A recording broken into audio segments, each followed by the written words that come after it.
दोस्तों study IQ के द्वारा फाइनली लॉन्च कर दिया गया है स्टॉक मार्केट पर जो बेसिक कोर्स होता है, जो फंडामेंटल्स होते हैं, स्क्रैच से आपको सब कुछ सिखाया जाएगा।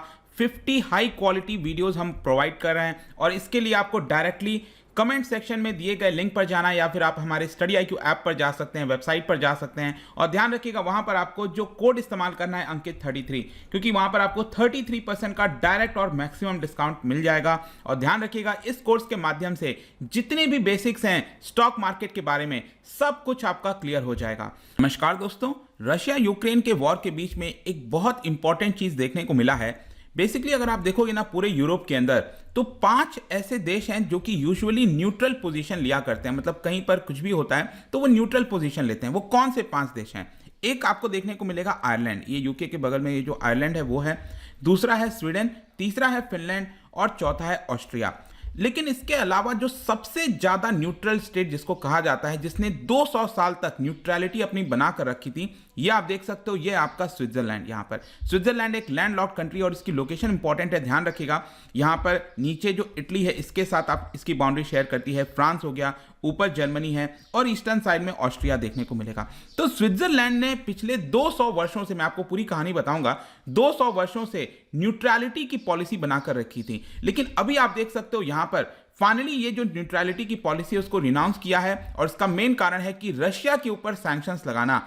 इसी को देखते हुए सारी चीजें की जा रही हैं। तो हम डिटेल में समझेंगे कि एग्जैक्टली क्या हुआ, स्विट्जरलैंड का क्या कहना था, अभी तक का क्या इतिहास रहा है, पूरा काफी कुछ जानने को है। चलिए आगे बढ़ते हैं, लेकिन उसके पहले ध्यान रखिएगा स्टडी आईक्यू पर अब आप कोई भी कोर्स परचेस करते हैं, UPSC, judiciary, banking, state PCS, कोई भी हो, या फिर लेटेस्ट जो स्टॉक मार्केट का कोर्स है, सिंपली आपको जो कोड इस्तेमाल करना है अंकित 33, क्योंकि इसके माध्यम से आपको मैक्सिमम डिस्काउंट मिलेगा 33% का। इसके अलावा अगर आप एमसीक्यूज अटेम्प्ट करना चाहते हैं तो मेरे इंस्टा पेज पर जा सकते हैं, वहां पर स्टोरीज में आपको जितने भी एमसीक्यूज हैं वो मिल जाएंगे।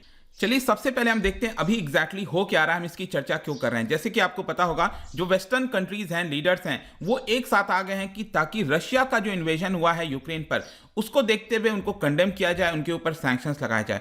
इसी को देखते हुए स्विट्जरलैंड ने अपनी 200 साल की जो न्यूट्रलिटी की पॉलिसी है उसको रद्द करते हुए मॉस्को और उनके लीडर्स के ऊपर सैंक्शंस लगाना स्टार्ट कर दिया है। इसके अलावा उनके द्वारा यह भी बोला गया है कि यूरोपियन यूनियन को वो ज्वाइन करेगा ताकि रशिया का जो एरोप्लेन्स हैं उसको एयर स्पेस में अलाउ नहीं किया जाए, मतलब जो स्विट्जरलैंड का एयर स्पेस है उसमें अलाउ नहीं किया जाएगा, वहां पर उसकी एंट्री बैन की जाएगी। इसके अलावा जितने भी फाइनेंशियल सैंक्शंस हैं पुतिन के ऊपर, बाकी लीडर्स के ऊपर, वो भी यहां पर लगाया जाएगा। इनका जो एग्जैक्ट स्टेटमेंट था वो भी आप यहां पर चाहो तो देख सकते हो। लेकिन यहां पर आप देखिए उनका यह कहना है कि we are in extraordinary situation और इसी की वजह से हमें एक्स्ट्रा ऑर्डिनरी मेजर्स की आवश्यकता है। यह यहां पर कहना था स्विट्जरलैंड के राष्ट्रपति का, ताकि जो वो 200 साल की पॉलिसी अपनाते आ रहे थे उसको फाइनली उनको हटाना पड़ गया। तो ये 200 ईयर ओल्ड जब न्यूट्रलिटी की पॉलिसी हम कहते हैं, इसका मतलब क्या है? देखिए 1815 से आप कह सकते हो, मतलब छोटा सा देश है ना, स्विट्जरलैंड कितना बड़ा है, हरियाणा के साइज के जितना बड़ा है। 1815 से अगर आप देखोगे तो इन्होंने न्यूट्रलिटी की पॉलिसी अपनाई है। इनके ऑफिशियल वेबसाइट पर अगर आप जाएंगे तो वहां पर लिखा है कि permanent neutrality is a principle of Swiss foreign policy, ताकि जो भी पॉलिसी अपनाई जाएगी स्विट्जरलैंड के द्वारा वो यहां पर न्यूट्रल होगा। और इसीलिए आप देखते होंगे, अक्सर आपने सुना होगा कि कई सारे जो इंपॉर्टेंट हेडक्वार्टर्स हैं, जैसे जेनेवा कन्वेंशन हो गया, यूरोपियन यूनियन में ये कभी शामिल नहीं है, नेटो में ये कभी शामिल नहीं हुआ है, और जितने भी इंपॉर्टेंट हेडक्वार्टर्स वगैरह हैं बर्न में, स्विट्जरलैंड के अंदर आपको कई जगह देखने को मिलते होंगे। इसका कारण ही यही है कि क्योंकि स्विट्जरलैंड जो है वो काफी न्यूट्रल देश यहां पर रहा है।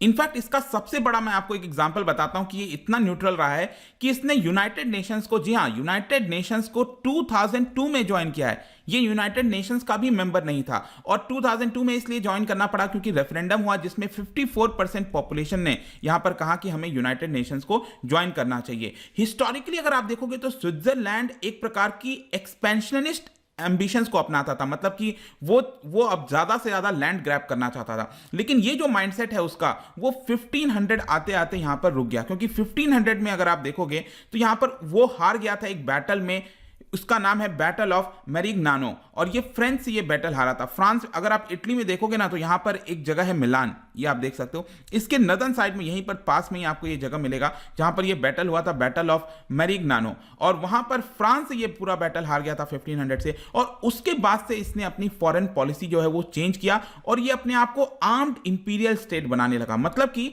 ऐसा नहीं है। न्यूट्रलिटी का मतलब क्या है कि आप न्यूट्रल तो हो, लेकिन क्या आप डिफेंस अपने आप को नहीं रखोगे? मतलब कल के डेट में अगर कोई देश अटैक कर देता है तो आप चाहोगे ना कि आप पहले से उस चीज के लिए तैयार रहो। तो इसने अपने आप को आर्म्ड पूरी तरह से कर लिया और कोशिश ये की कि अपने आप को तैयार रखे। कल के डेट में अगर कोई भी देश उसके ऊपर अटैक करे तो वो पहले से तैयार है, लेकिन ये न्यूट्रल रहेगा, किसी भी देश को, किसी को भी यहां पर सपोर्ट नहीं करेगा।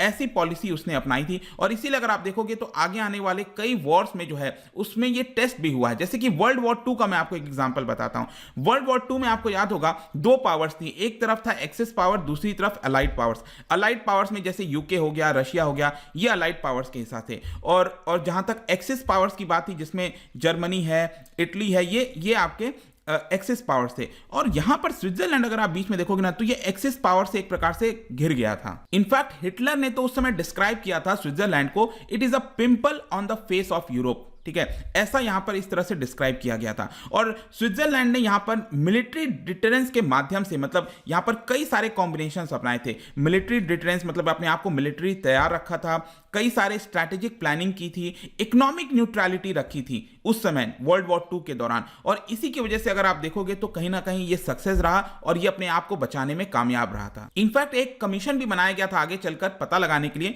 कि स्विट्जरलैंड ने क्या पॉलिसी अपनाई थी। तो independent commission of expert Switzerland, उनका यह कहना था कि वर्ल्ड वॉर 2 के दौरान यहां पर स्विट्जरलैंड ने फोर्ट्रेस मेंटालिटी अपनाई थी। मतलब अपने आप को पूरी तरह से घेर लिया था, अपने आप को सुरक्षित रखा था ताकि कोई भी उसके ऊपर अटैक ना कर सके। इनफैक्ट जो ज्योग्राफी है स्विट्जरलैंड की उसने भी काफी मदद की थी। जैसे कि आपको पता होगा काफी हाई माइटी माउंटेन्स है वहां पे, एल्प्स माउंटेन्स आपने सुना होगा, तो उसकी वजह से पॉपुलस प्लेट्यूज वगैरह आपको देखने को मिलेंगे। तो ये भी ज्योग्राफी भी उसके काफी फेवरेबल रही थी, जिसकी वजह से स्विट्जरलैंड अपने आप को बचाने में कामयाब रहा था। इनफैक्ट इसके अलावा क्या किया था उसने, बहुत सारे डिफेंसिव पॉलिसीज अपनाई थी। जैसे कि एक्सप्लोसिव, बड़े बड़े जो एक्सप्लोसिव थे वो स्ट्रैटेजिक लोकेशंस वगैरह पर लगा रखा था।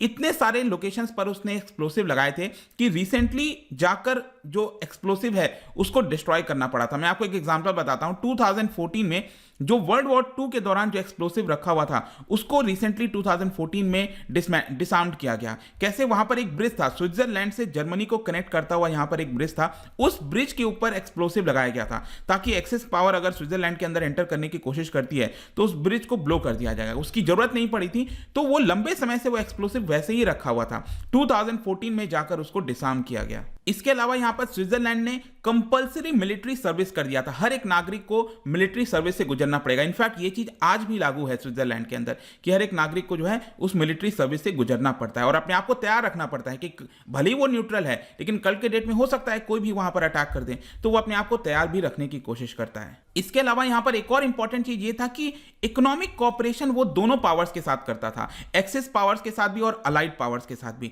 जिसकी वजह से कोई भी एक्सिस और अलाइड दोनों उतना ज्यादा अटैक करना फेवरेबल नहीं समझते थे। बहुत सारा जो पैसा वगैरह था वो आपका यहां पर जमा था स्विट्जरलैंड के अंदर, तो दोनों ही चाहते थे कि कम से कम स्विट्जरलैंड सुरक्षित रहो। तो इतने सारे पॉलिसीज उसने अपनाए थे जिसकी वजह से उसकी जो न्यूट्रलिटी की पॉलिसी है वो सफल रही थी। अब क्या चेंज हुआ है? अब क्वेश्चन आता है कि अब यहां पर क्या चेंज हुआ है। तो आप देख पाओगे जो ऑफिशियल स्टेटमेंट है स्विट्जरलैंड गवर्नमेंट का, उनका कहना है कि रशिया के द्वारा जो अनप्रेसिडेंटेड मिलिट्री अटैक किया गया है एक सॉवरेन देश के ऊपर, जो यूक्रेन एक सॉवरेन कंट्री है उसके ऊपर, ये एक बहुत बड़ा डिसाइडिंग फैक्टर है और इसी की वजह से हमारा जो पिछला स्टैंस हुआ करता था सैंक्शंस को, अब हम उसको चेंज कर रहे हैं। लेकिन यहां पर क्वेश्चन ये भी आएगा कि 2014 में भी तो रशिया ने यहां पर एनेक्स किया था क्राइमिया को। आपको याद होगा यहां पर जो क्राइमिया ये वाला पार्ट है 2014 में रशिया ने ले लिया था, तो उस समय तो अपनी पॉलिसी को जो है चेंज नहीं किया था। तो ये थोड़ा सा कॉन्ट्राडिक्ट देखने को आपको मिलता है। अभी तक यूजुअली क्या होता था कि यूनाइटेड नेशन सिक्योरिटी काउंसिल के अंदर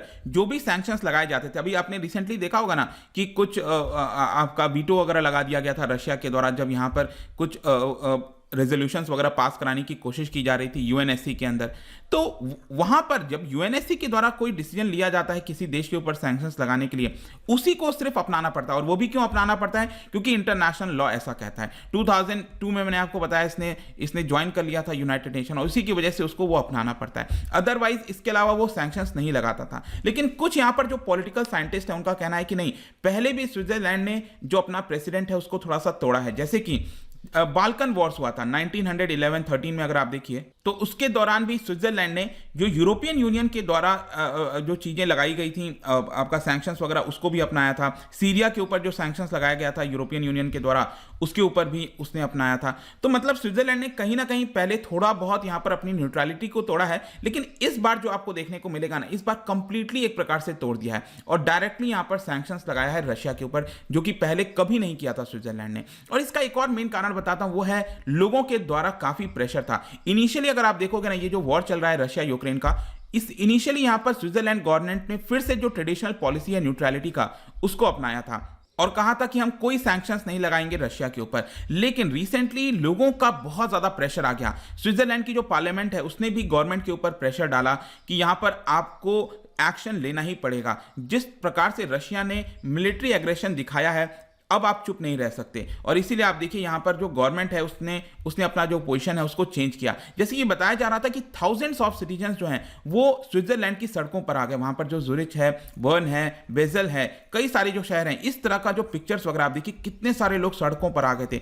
एक जगह तो 20,000 से ज़्यादा लोग सड़कों पर आए थे और इसी की वजह से आप कह सकते हो एक बहुत इंपॉर्टेंट एक टर्न हो गया है स्विट्जरलैंड की पॉलिसी में और फाइनली वो न्यूट्रलिटी की पॉलिसी उसने गिव अप कर दी। अब देखना होगा कि आगे भी क्या वो करता है नहीं करता है, बट आई होप कि इस वीडियो के माध्यम से जो करंट सिचुएशन है वो आपको पता चल गया होगा। जाने से पहले एक इंटरेस्टिंग क्वेश्चन आपके लिए, क्या बता सकते हैं स्विट्जरलैंड के अंदर मेजर लैंग्वेज कौन सा है जो कि सबसे ज्यादा लोगों के द्वारा बोला जाता है, ये आपको बताना है। और इसका राइट आंसर आपको पता ही है, मेरे इंस्टाग्राम पर तो मिलेगा ही। वहां पर अगर आप नहीं हो कोई बात नहीं, टेलीग्राम से भी ले सकते हैं इसका राइट आंसर। और इसके अलावा कई सारे जो एमसीक्यूज है वो यहाँ पर स्टोरीज में मैं डालता रहता हूँ। बाकी आपको पीडीएफ चाहिए तो टेलीग्राम पर आइए, अलग अलग सोशल मीडिया पर भी आप जुड़ पाएंगे। और जैसा मैंने बताया कि कोई भी कोर्स अगर आप लेते हैं तो सिंपली यूज द कोड अंकित33, क्योंकि यहाँ पर आपको मैक्सिमम डिस्काउंट मिलता है। आई होप कि वीडियो आपको पसंद आया होगा। मिलता हूँ आपसे next time. Till then, thank you very much, see you soon.